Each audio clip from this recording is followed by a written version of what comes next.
Okay, here is the next example to find the value for the index equation. So here we are still going to use the rules of product to solve it.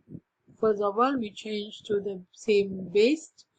Okay, so now I'm going to use the rules of product to solve the equations, whereby I'm going to bring this 2 power of 2 plus n to this side as the rules of your product. So we have 2 plus n equals to 16. So here we can solve 2n minus 2 minus n equals to 16. I can change it to base of 2, whereby 2 base of 4.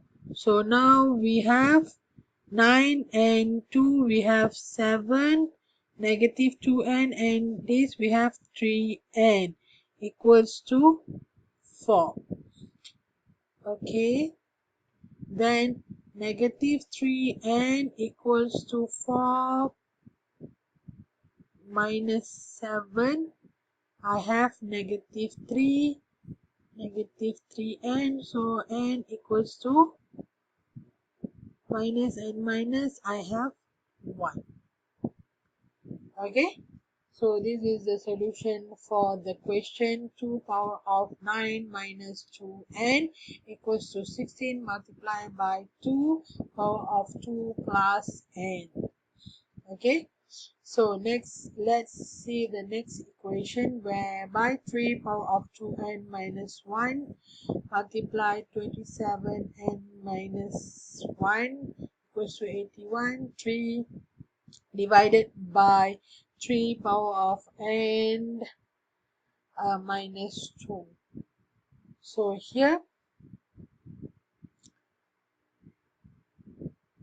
we will solve it using the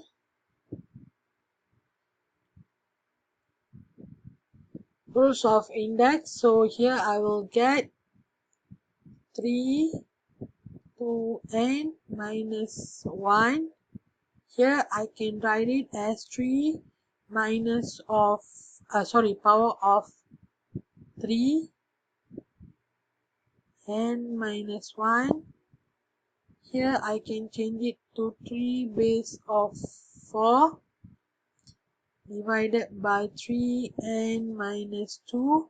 So here all of it will become 2n minus 1 plus 3n minus 3 minus n plus 2 equals to 3 power of 4. Okay, so 2 plus 3, okay, 3 minus 2, I have 2n plus 3 4n. Okay, negative 2 plus negative 3, negative 4 plus 2, negative 2 equals to 4. Okay, so for n equals to 6, so n equals to 6 over 4, which is 3 over 2. So the value of n is 3 over 2. Okay, so this is how we solve this equation to find the value for the index given.